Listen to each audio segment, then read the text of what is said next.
Welcome back to the show, guys. Now, you could say that my next guest is the reason behind this very podcast. Allan Dumbreck is the reason that I'm doing what I'm doing on a professional level. He is the reason that I'm currently studying at UWS. Allan and his an amazing team at UWS are the reason we have so many successful music industry professionals in Scotland.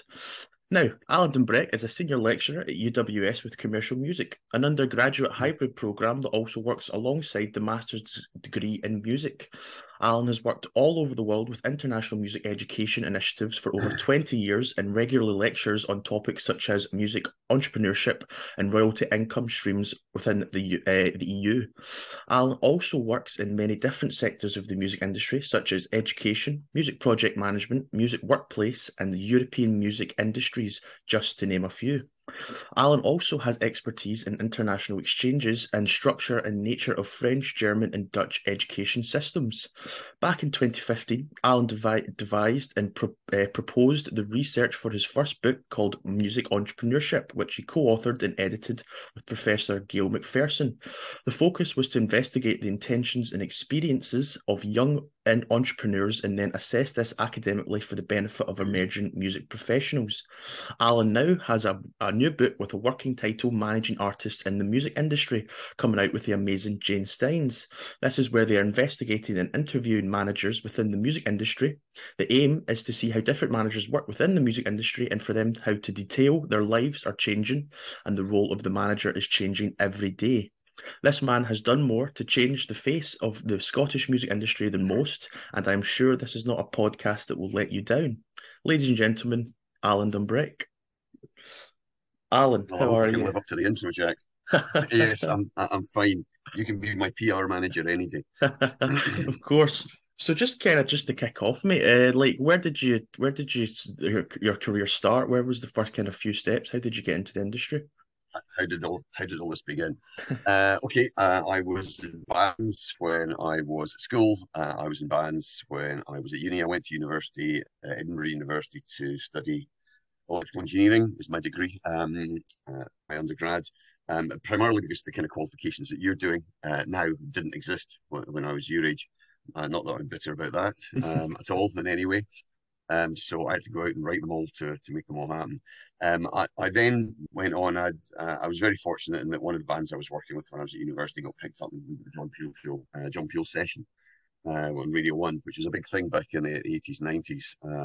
And in fact, we're working last night from Glasgow at the moment to get that released later on this year, which is fun. And through that, I was kind of propelled into the world of session playing. That band disintegrated after another year and a half, and I started working with a bunch of bands, mostly in the Glasgow area. At that point, a lot of the session players came from Edinburgh, and a lot of the signed bands were in Glasgow in the mid to late 80s. So alongside people like Jim Prime, who was with Deacon Blue at the time, Paul was in Love and Money, and we all worked together at UWS, as I'm sure you're aware now. Yeah. I worked with a Big Dish, I worked with Horse, we recorded, we did TV, all sorts. It was great fun, really enjoyed it. And then in 1991, there was a mini recession, and around about 50 Scottish bands were dropped from their labels all at the same time. And that whole period kind of came to an end, and it went to much more sort of indie thing rather than a mainstream thing, which is really cool. We've got, Chemical Underground, Soma, Abyss, Biffy Clyro, a whole range of people have come through from that, and we're now starting to get some mainstream stuff coming through again with Paolo and with Lewis Capaldi. So the Scottish music scene has always been pretty vibrant. But in 1991, a whole bunch of us session players found ourselves in a situation where we were looking for something else to do because it didn't look like there was going to be enough work to sustain all of us. I'd already been teaching. I taught at Julianesque part-time at that point. So I came through to Glasgow and started looking at the programs through here, and I set up all of the programs at what was then North Glasgow College, which was 6 or 7 years of very intense development, which was great fun. Went off to work for the University of Westminster for a year down in London, which was really valuable. Yeah. Set up the Music Education Directory, came back up to Scotland, worked at James Watt for a while, and then I got the job to set up the programs at what was then the University of Paisley, now University of West of Scotland. Wrote the degree in 6 weeks, got it off the ground. First cohort of 80 started in 2001. And so I've been, and you're right, it is over 20 years I've been in education. I think it's now over 35 I've been in music education, which is, I know, how's it possible? So young, but there you go. So And I got the opportunity, sorry, just to finish that one, I got the no, opportunity in no, 2015, as you say, to write the book for yeah, Bloomsbury. And I worked with Gail on that one. And that was, and just while we're on the subject of books here, I think that one was more of a kind of edited series of chapters written by a very diverse range of people, which is a bit of a patchwork quilt. And it's also a bit like herding sheep. I'm not going to name names, but some people who are not in the book became quite difficult to work with. I mean, you're up against academic deadlines and people have got yeah, other commitments. So it just becomes some people really commit and come up with the goods, and other people have got other attention elsewhere. So, and that was quite difficult to put together. So I made a conscious decision then, if I was ever going to write a book again, I'd write it with people I felt were really focused on it and could deliver, and wrote in, more importantly, wrote in a way which was academically comprehensible, i.e., that it's clear and it's accurate, but it's not so full of polysyllabics that you have to sit with a dictionary and try and figure out what we're saying. yeah, And so I'm working with Jane Steins, who's on the team, and also John Williamson, who's at Glasgow University on the latest book. Last book was published by Bloomsbury. They're obviously quite a big concern. I was shown into a room there at one point, which was so big they had to take the curvature of the earth into account in the middle of London. It was a ridiculous thing. oh A God. desk at one end and a settee at the other, and I could almost see the receptionist. And the only thing that was between us was a coffee table with all the J.K. Rowling Harry Potter books in the middle. I was, oh yeah, they're on Bloomsbury. So Yeah, that's where there that you came from. go. So that was like signing to a major record label. We're now working with Cabby, who is the small independent in Oxford, and that's like working with an independent record label. And there's a very different flavour to each of these things, Yeah, which is worth knowing and very valuable. But the book's intended to be finished later this year, and we're hoping to publish next year at some point. And the title's either going to be Managing Artists in the Music Industries or Managing Creatives in the Music Industries. The problem, Jack, is that there's so many creatives out there. DJs, producers, content creators, TikTok influencers, etc., who are actually intrinsically part of the music industry, yeah, but they're not classically what we would call like a guitar player or a vocalist, or they compose, they create, and they generate content in ways which would not necessarily be familiar to someone who I was in bands with in the 1980s or 1990s, for example. But they are creatives, and these managers are working in the music industries, and the creatives are working in the music industries. And the problem is trying to come up with a title, to be honest, that covers all of that. That's the biggest issue. I know. But that's a potted history. Well, that didn't ramble on too long there, but it gives you an idea of No, a bit of my background. you're right along the right lines, and you're obviously talking about kind of academic deadlines and all that stuff. And that's for me myself, that's what I'm taking into account with my music research practice class. Of course, I'm going to have to for next year. You know, you're having to interview people, you're having to take into Mm-hmm. consideration the ethical practices and all that kind of stuff. So, and it's not like you can just say, right, stop whatever you're doing just to kind of like help me. That's not the way the industry works, unfortunately. And then obviously just to kind of go on No, to the next question, you were saying that when you were in school that you didn't have the like kind of degree that we have right now. Did that was that kind of a big helping, like a kind of good stepping stone for when you came to UWS? Like were you yeah, I thinking, mean, yeah. Always. I mean, from the minute I got started in music education, even when I began, I mean, I started off teaching piano one to one, and then I worked in a community centre locally, because when you're trying to get started in music as a portfolio career, you do everything that comes your way. The correct answer to any job offer is yes, every time. So I started working for Julian S part time teaching keyboards, and it became really obvious to me really quickly that the courses that were around at the time, generally speaking, and education relating to music, was all instrument focused. yeah, And as a session player, I could see clearly that 50% or sometimes less than 50% of the reason that you were in a band or you were being asked to play in the studio on something, or called into a tour or a show, was the instrumental part of it. So much more of it related to the kind of chemistry and your ability to generate ideas really quickly. I mean, as a session player, you're in the studio a lot of the time, and people don't tend to put sheet music in front of you. You know, it's not it's not that way. People will maybe give you a chord structure, or and I always come back to this. I was in the studio with a producer at one point who just said blue, and I said, "You mean the blues?" He said, "No, just think blue. Here we go." And he pressed record. I had no idea what key we were in. I had no idea what the piece of music was. I had to think blue. And so it's about generating lots and lots of ideas. It's also about communication. Communication is the number one tool in music industries. That's the result of every piece of research that I've ever seen, including work that we've done for the music industry. Yes, communication and interaction is very important. Negotiation is very important. Understanding where the rights and royalties come from, because if you don't know where the money comes from, you'll never make any. And so all of these things became very obvious to me that if you're going to sit in a room and just teach people how to play the guitar, you're failing, you're letting them down, and you're not preparing them for the industry. And so my job has always been to make sure that students understood what's in a standard recording contract, where the royalties come from, why it's so important to agree who wrote the song before you record the song, not before you release the song, not when the song is getting radio attention, before you actually record the song and at the point where you write it, who wrote the lyrics, who wrote the music, and what percentage does each person get attributed. And if you agree that in advance, it's fine. And so these things are critical. I mean, the other thing, I went self-employed, and I'd set up my own business.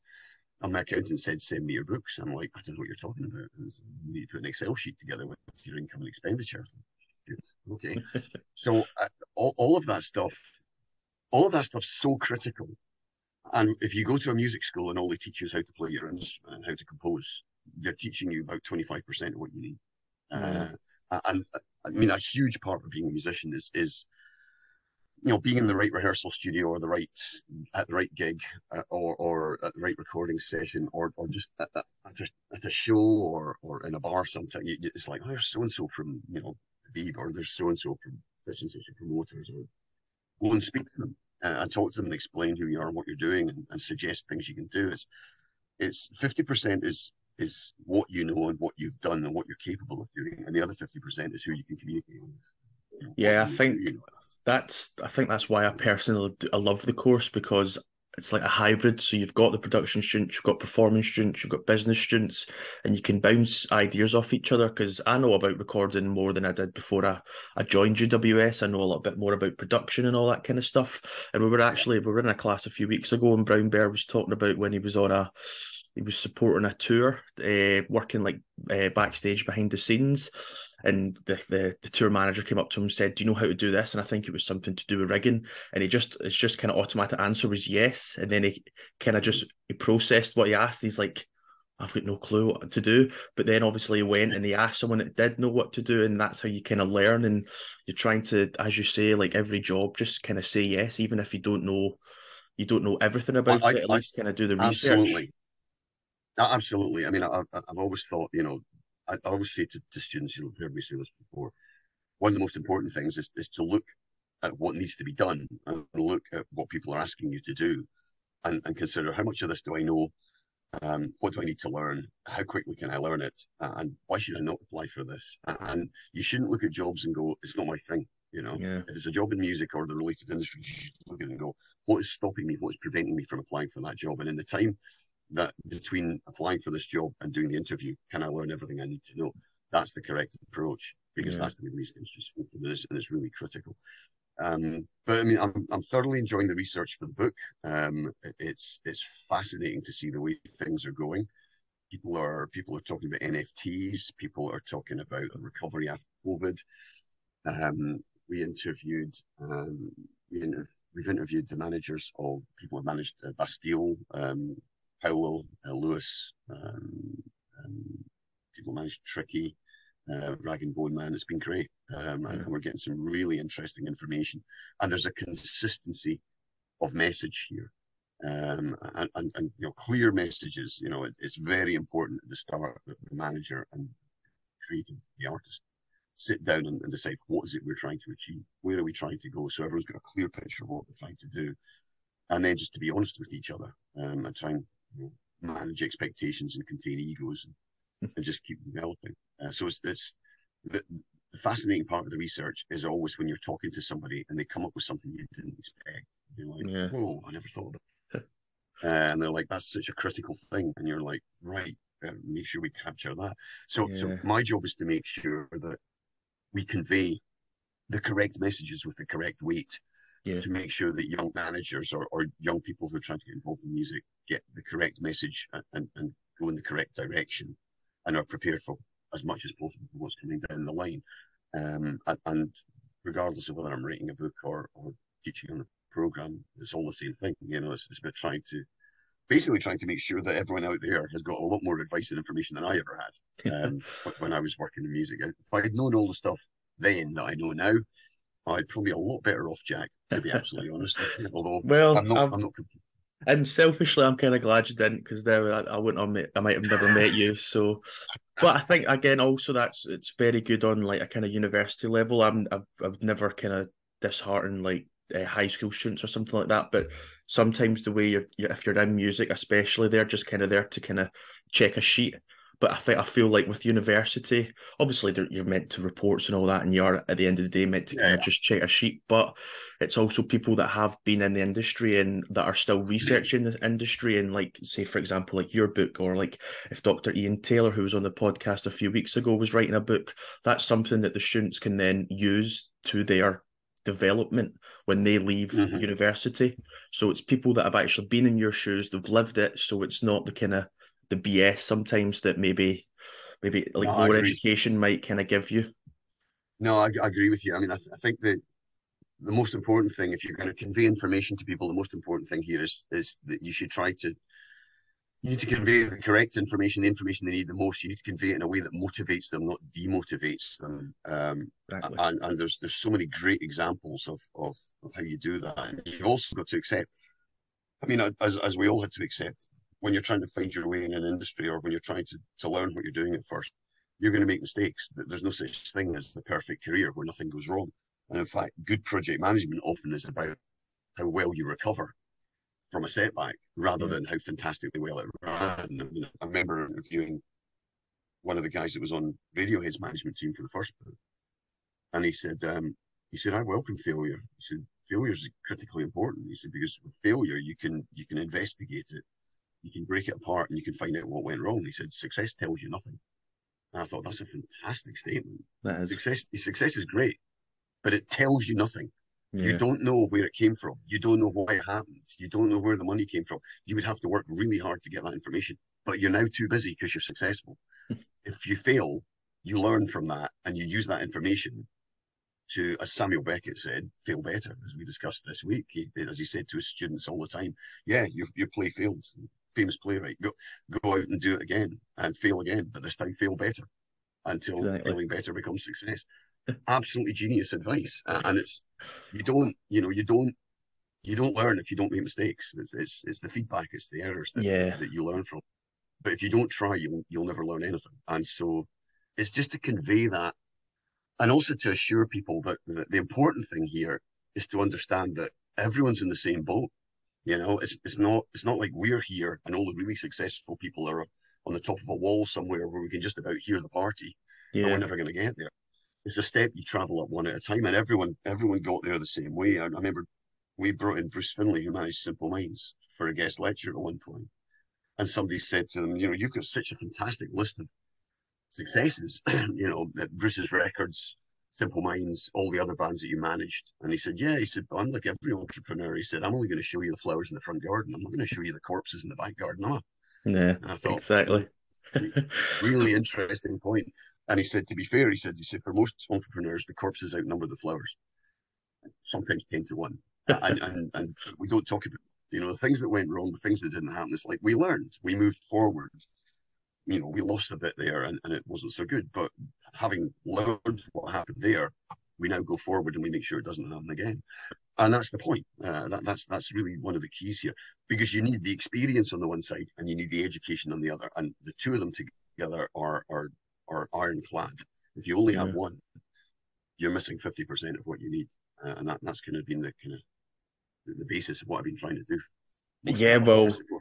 I've kind of just tried to kind of self-teach, like now, like don't be afraid of failure. I was kind of always afraid of failure, and that's sometimes why people don't kind of jump into projects or don't jump into something that they're interested in, because they don't want to fail. Yeah, But then you think about it and you think about like how many, I guarantee you, how many songs did Bruce Spring, probably not very many, but again, Bruce Springsteen, right before he became successful, I guarantee there's some rockets out there that just, there's songs that just would never work, Oh, but then he just hit one I mean, that clicked and yeah, there's success some great created. examples of that. I mean, the one I come back to again is, and it's not just in music; it's in everything.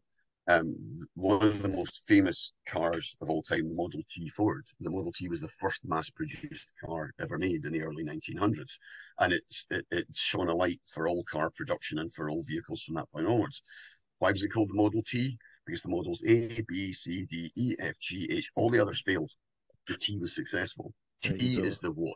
20th letter of the alphabet. Yeah, I think so. There So, you so go. Henry Ford, entrepreneur and automobile genius. Really? Yeah. No, he just kept going. He didn't give up. That was one of the main messages out the first book. Everyone said the same thing.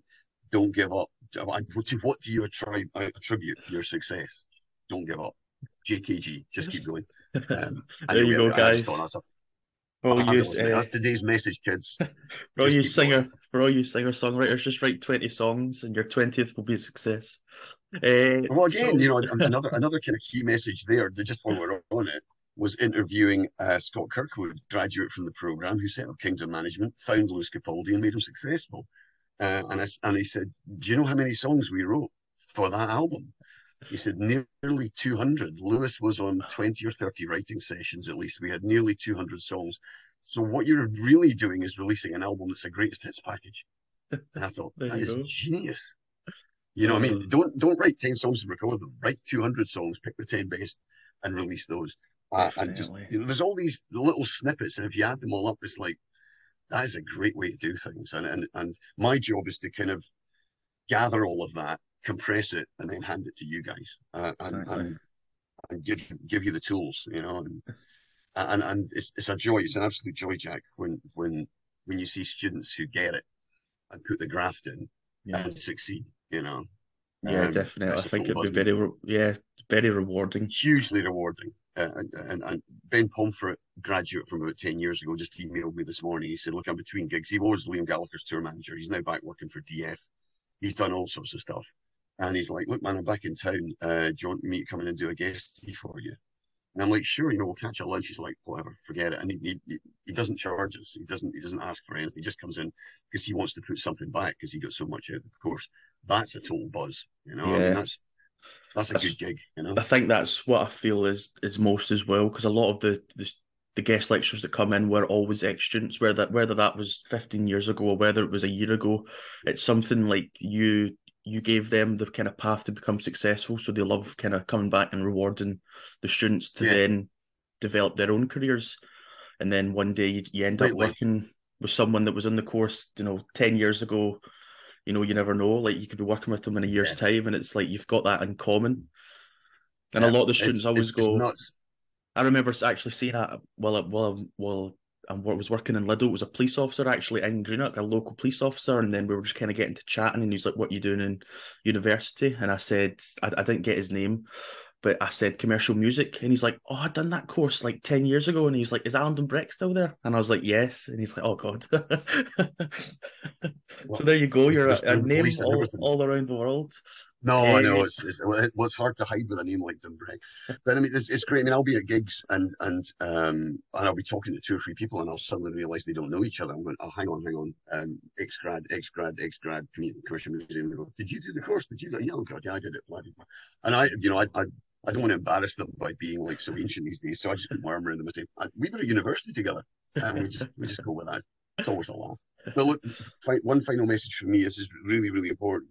of It's course. a team effort, Jack. I mean, everything in music is a team effort. It's never down to one person can have the vision, or one person can do all the work, or one person can come up with a great idea and take it forward. There's always someone who comes up with a great idea, but you need a team to make all these. You can't put a record out by yourself. You can't run a show by yourself. You can't set up a course by yourself.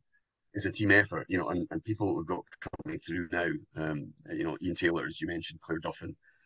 We just took Lauren Gilmore onto the team, Becky Wallace. I mean, these people have got bags of experience, are really committed to the students, And so commercial music, when I arrived, it was just me, and shortly after was Jim and then Paul. But it's a team, you've got to build a team. And if you get that team right, if your interview process is correct, then the team will function as almost like a series of self-managing individuals, and they'll do what's right, for the students. And that's the same in any team. And when you're in a band, it's got to be the same. You're only as strong as your weakest link. So you've got to make sure you get the right team around you. So it's Exactly. not a one-man show. I mean, I Definitely came up with not. an idea, but I mean, the book that we're writing just now, John and Jane are cornerstone part of it. I mean, I landed the deal, I did the negotiation, but we're all three of us writing it, and I couldn't do it without them. So it's critical that you get that understanding as well. No person is an island. We all work within a team. Definitely. So, just kind of two more little kind of talking points. So now, Yeah, as I know, you work very closely with international exchanges and exchange students. So, how do you think yep, that's kind of beneficial to students? Because it is very successful, and you see students from Canada they end up moving to the UK, or vice versa. So, how did you come up with yeah, that idea? Was that brought to you, or was that something you took to UWS? yeah. It's just another way to ruin people's lives, Jack. I've given up handing them guitars and telling them to sit in the back of vans all the way to Kyle look after the two sheep, and then now it's like, right, I'm going to send you international, and that'll wreck it even further. Here's the gist of it. I got involved in international work almost by accident about 30 years ago. The British Council phoned me up. A guy called Clive, who I must go and track down. I don't know if he's still around. He was incredible. Um, who said, I've got I'll compress it. A band that won a competition in Germany and they want to come across and play in Scotland, and I put on the show for them. And we sold out Tuts. This was, in fact, it was the if I remember correctly, it was the first show we ever did in Tuts was the same week as Oasis played there in '93, and this show was '96, and we sold out Tuts on a Thursday night. And the band had a great time. They invited us back to play their festival in Germany, and that's where Eurogig came from. And so we now work with Germany, Italy, Netherlands, France, Belgium. We bring in acts from these countries every year. I've got a team of 5 or 6 third years who raise money by events, and Glasgow City Council very, very generously support us because we're a twin city with Marseille, and Marseille is one of our links. Yeah. And so we take artists out to perform in these countries. We bring artists from these countries to perform in Scotland. That's a totally transformative experience, as was Erasmus. We're now in post Erasmus period, courtesy of Brexit. I'm not going to get political on you, but I'll just to say that Brexit is the singularly stupidest and worst idea as far as music industries are concerned, as far as students are concerned, that I've ever heard of. I know of no benefit whatsoever. The Yeah. concept of take back control to me is sort of like phoning the fire brigade when your house is on fire and saying, "It's oh, I've got a cup of water. I will take back control. You go back to the fire station, guys." Yeah. It's insanity. Somebody must have made a lot of money out of it somewhere. But the idea that you take the opportunity for international study or international interaction away from students who have got no other way of experiencing that is frankly offensive. Yeah. And these people have got a lot to answer for. Um, Makes it every very student more who's come back difficult. from a European, oh, it does, it does. Every student that's ever come back from a European exchange or a Canadian exchange or anywhere has always had a different demeanor, a different psychology, a different outlook. And every year, without exception, at least one student comes up to me and says, "I never thought I'd get that opportunity." And that was life changing. Yeah. Great. And it can be 3 months studying in the Netherlands. It can be one gig in Belgium. It can be, I mean, on Sunday, we've got 5 of our girls from 5 female students from the third year going out to PXL on a songwriting exchange in Belgium. I'm a one-man anti-Brexit campaign. I will reverse this if it takes my last breath, and because I see the difference it makes to people's lives, Yeah. and I see the difference it makes. And we live in a world where we need to communicate and interact more, not less. We can see what happens when you interact less. You end up with all the hideous situations we're facing just now. So we need to understand each other better and communicate. We need bridges, not walls. And Definitely. so that's I that's think my job. And so, sorry. that's no, that's like again, not to get too political, but again, obviously, I don't know your stance on it, whatever it is. I don't know the viewer's stance on it, and again, I'm not overly political at all. But like, even with the Scottish independence and all that, the EU have always said if you go independent, then you're more than welcome back into the You're European welcome. Union. Because I get that again, message everywhere I go. the 95% of the kind of vote was in England. We never get a say kind of thing. So You never know, in a few years we might be back in the European Union, make your life a little bit easier.